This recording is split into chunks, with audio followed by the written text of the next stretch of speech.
Hey everyone, it's time for the story Curious George Makes Pancakes by Margaret and H.A. Ray.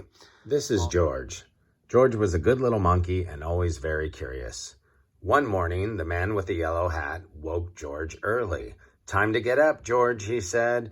"The pancake breakfast is today." George loved the pancake breakfast. It was a fundraiser held every year to make money for special programs at the Children's Hospital. Besides eating pancakes, there were all kinds of games to play. Even the mayor came to play and eat, but first he gave a welcome speech. "Thank you all for coming," the mayor said. "We appreciate your generous support." He thanked all the volunteers who were helping that day, and finally he said, "Please enjoy yourselves and the pancakes."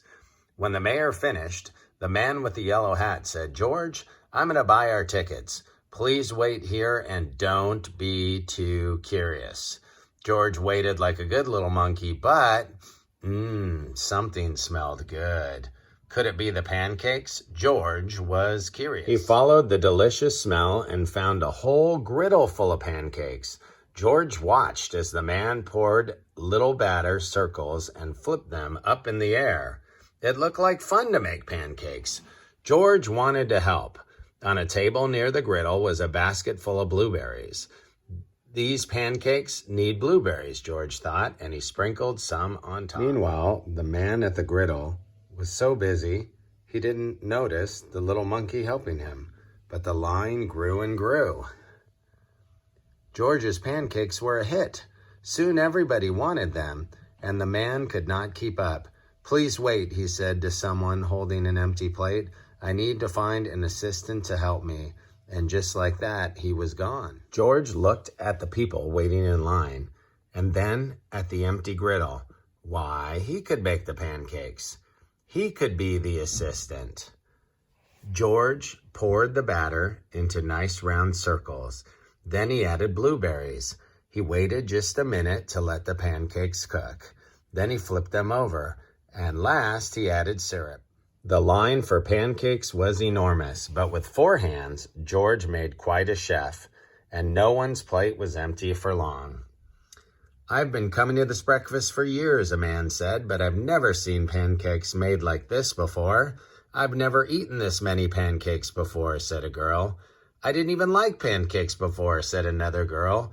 And they all lined up for more. Now, our essential question this week is, why is it important to try hard? So raise your hand if you think George is trying hard when making pancakes. How can you tell? Well, one way is, look, he's using all 4 of his arms, and he is busy working his very best so that people in line can all have pancakes. Let's see if the other chef appreciates his efforts. When the man returned with his new assistant, he was shocked to see a monkey making pancakes. "This is no place for a monkey," he yelled, and he began to chase George. So does he seem like he appreciated George's hard work? Not so much. George hadn't meant to cause trouble. He'd only wanted to help.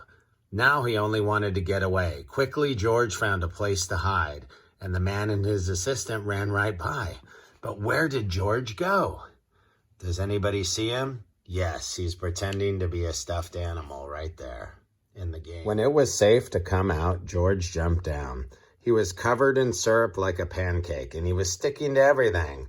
George was curious. Could these napkins help him get clean? Not so much, huh? They're sticking. No, the napkins only made it worse. What George needed was some water to wash with.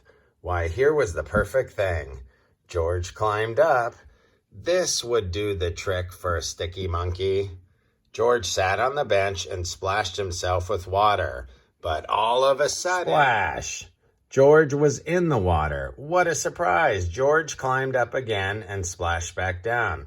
He'd never been in a dunk tank before, and he'd never had so much fun getting clean. Soon everyone was having fun, and the line at the dunk tank grew even longer than the line for pancakes. Later, the mayor came by. "I've heard all about your delicious pancakes," he said.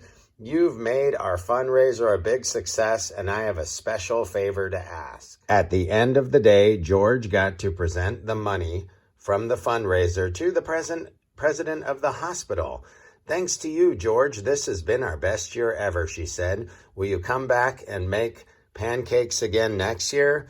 George nodded and everyone cheered. So in the end, did the mayor and the hospital appreciate George's efforts to try his best? Yes, they sure did. And that's why you should always try your best.